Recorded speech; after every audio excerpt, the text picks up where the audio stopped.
Welcome to Pregnancy Help Podcast. I'm Christine Grimmett, and we have an episode coming to you from Heartbeat's annual conference. Ellen Foell, our international program specialist for Heartbeat International, has a couple of friends, some of our international attendees. Ellen, why don't you introduce them and get us started? Well, good morning, Heartbeat family. We miss having you here at the live conference, and I wish that I could have the pleasure of introducing you to my friends here today live, but you'll have to look them up on their webpage so you can get a picture of them. I have the absolute joy and the honor of introducing my friends and my work colleagues, Svetlana Jovanova from Macedonia. And if you don't know where that is, you need to look it up on the map. And in the Bible. And in the Bible, yes. And Andrea Tosano from MPV, Movimento per la Vita, which is based in Italy. Welcome.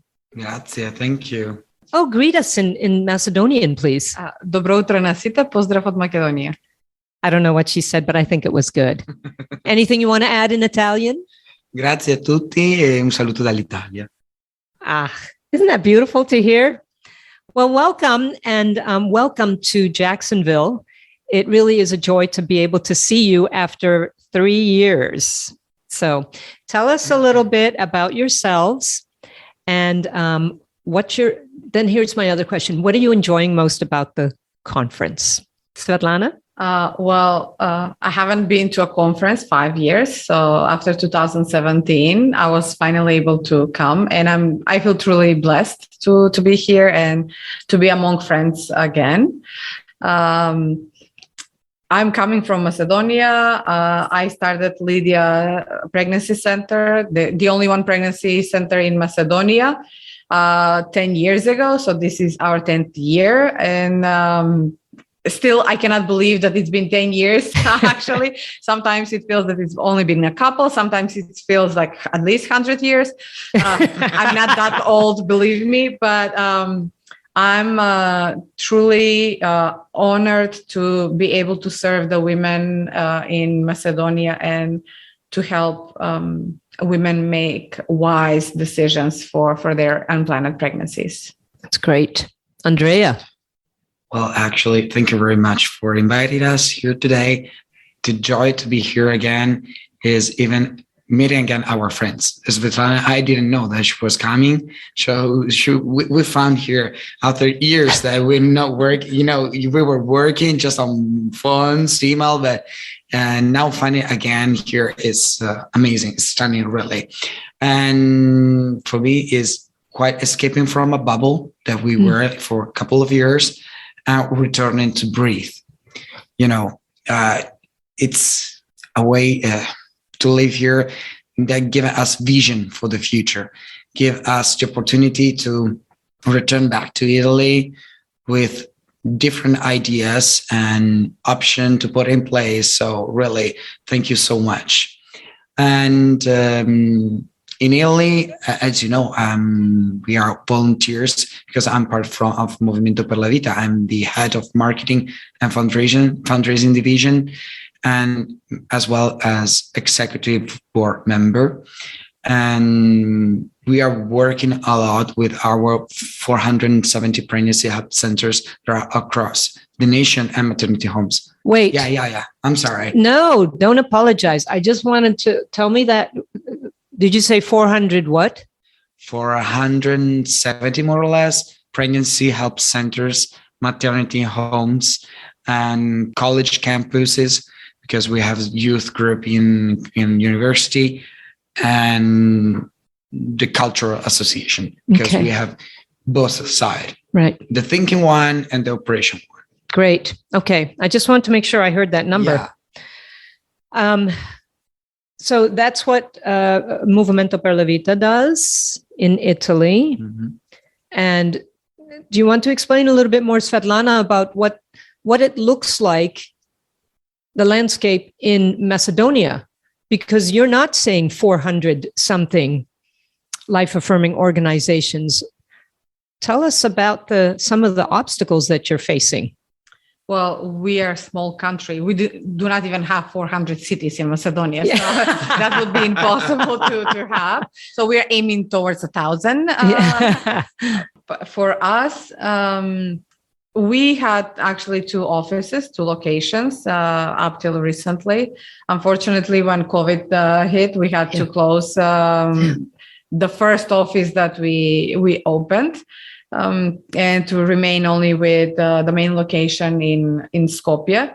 But what we found out was that although we are only one center, we are serving to the entire country.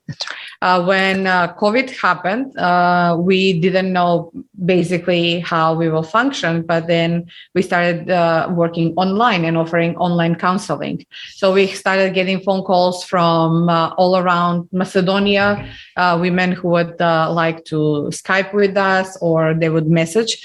And we discovered that online counseling is very beneficial. So even with one location, we are able to serve the entire country.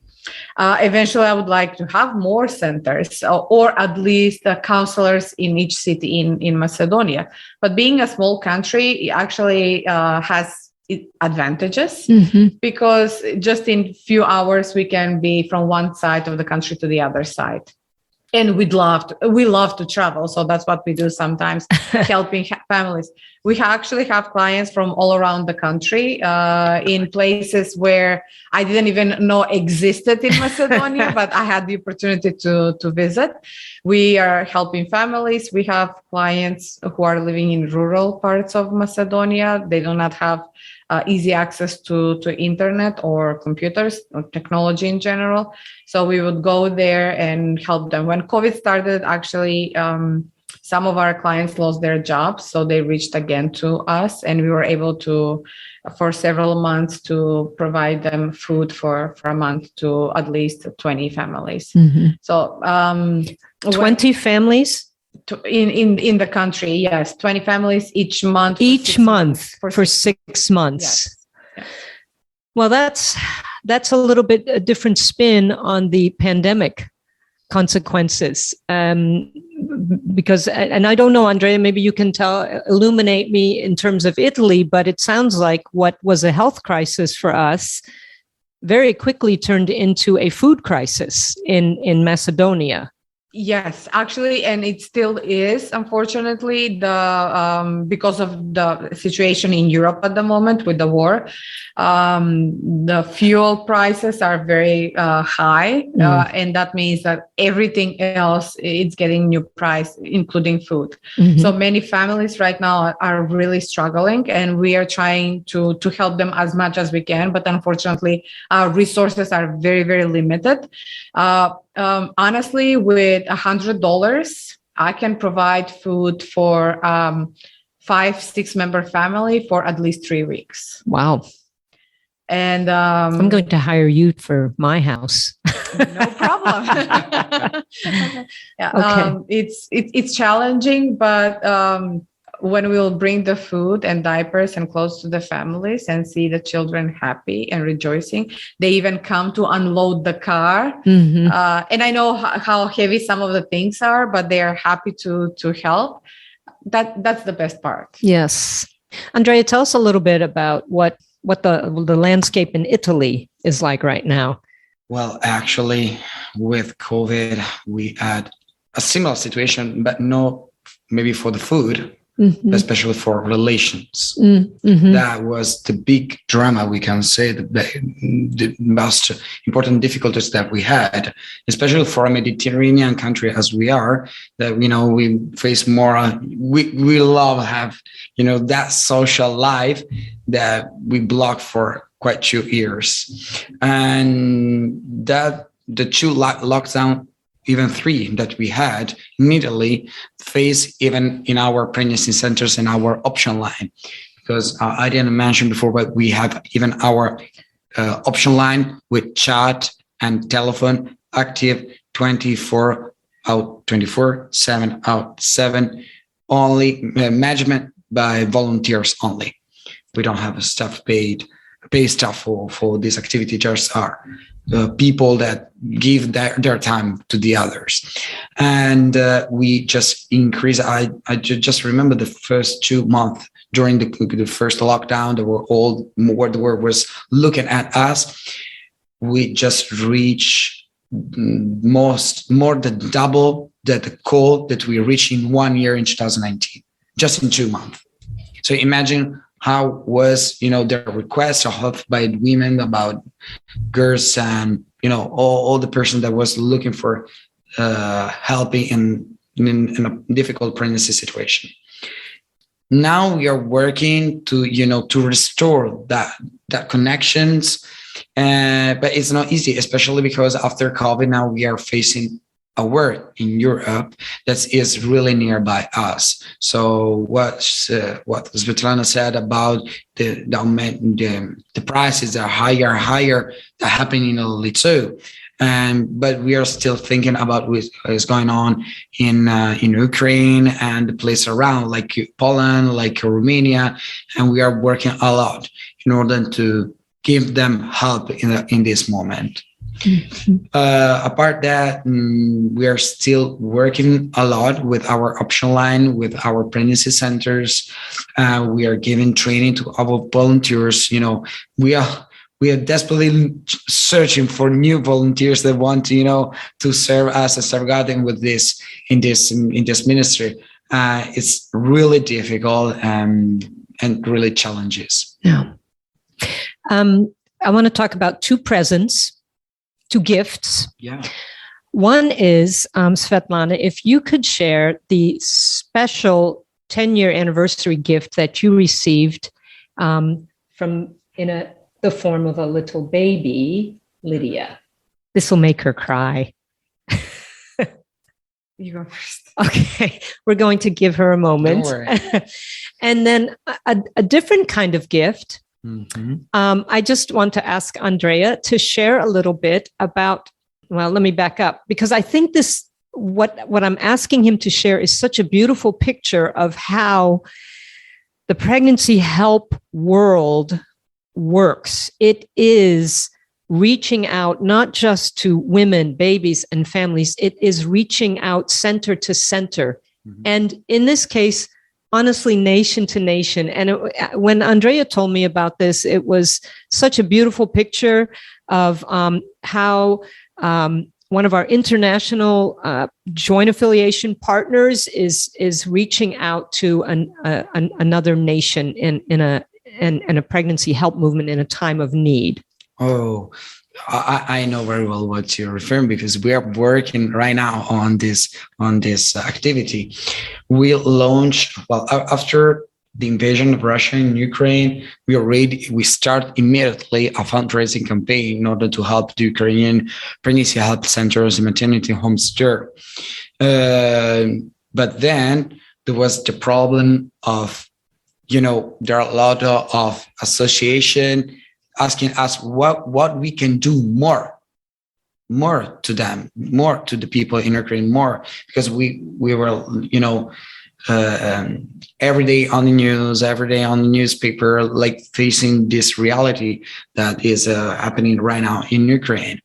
And so thanks to Heartbeat International, we put in contact with the network that is in Ukraine, that is a Save a Life, and putting us in contact, we start this giant campaign, we can say, because it is.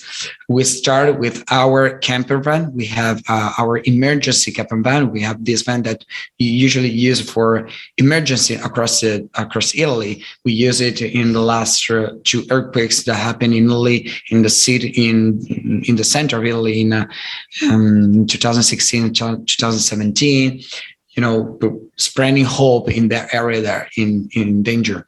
So we decided to move the camper van that it was, stopped there like until before COVID. So it's moving across Italy. There are so volunteers that driving this camper van and keep all the necessity, all the materials to provide in Ukraine, and moving from the south, the deep south, reaching Naples, Rome, Florence, Bologna, Padua, Venice, Trieste, and now going there in Romania and to bring all this material.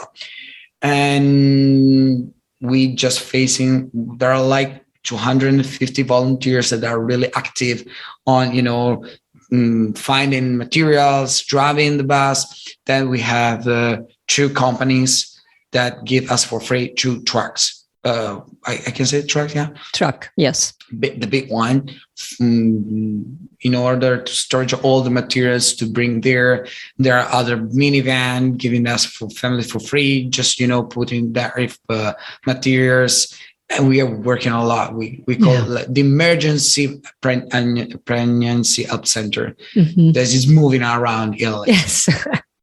Well, so tell me a little bit, Andrea, and then I'm going to get back to Svetlana because she stopped tearing up now. Andrea, tell me a little bit. We interviewed somebody else just recently, and she was talking about the Heartbeat family.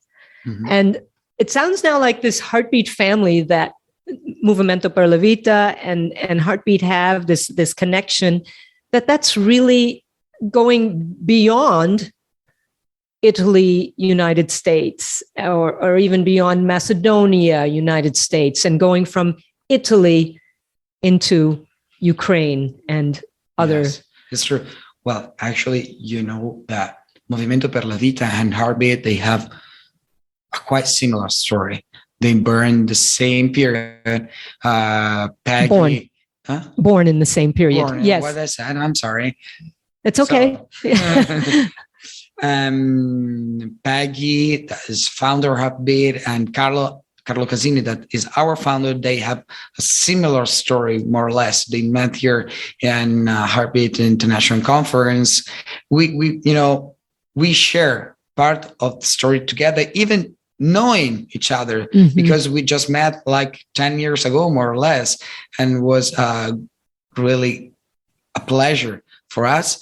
And especially because he's giving us the connection, and we are work really hard together in order to open even other pregnancy help centers in Europe, we hope. Yes, that's great, because I think one of the things that I'm trying to communicate in this interview is just the beauty of the way that the life bringing movement and life affirming movement is also life giving in the other parts of the family, and that even through Heartbeat, able to sow a little bit into Movimento per la Vita, and then you're sowing into other nations and other parts of the world. So that is really exciting. That is truly the multiplication of life. Yeah. Especially here at the conference, they are giving me energized, to return back to. I said, okay,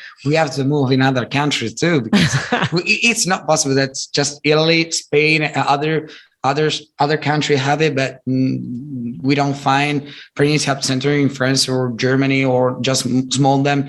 We need to collect and to open more and more centers in Europe. Yeah, that's great. Because it's the new challenge. Yes, that's great. Thank you. Svetlana, are you ready to talk now? Yes, and I already have an idea. You and I will gonna talk after the podcast. So you're making business during the podcast? Of course.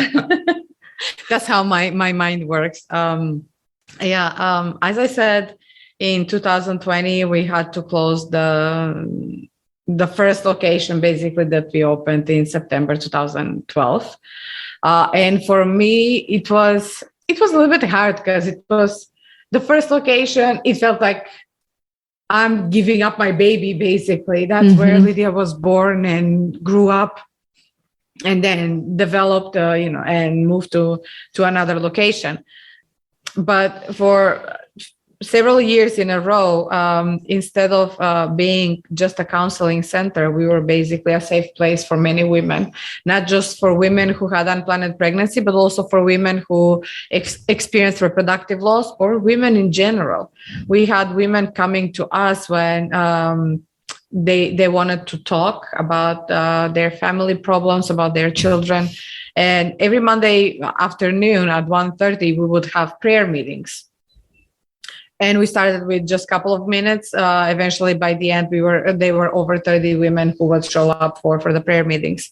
And that prayer meeting developed into our Bible study. And Daniela and Amanda at that time really enjoyed working with them. And then just a couple of weeks before we closed the office, a lady came to us and asked if she can be baptized in our office.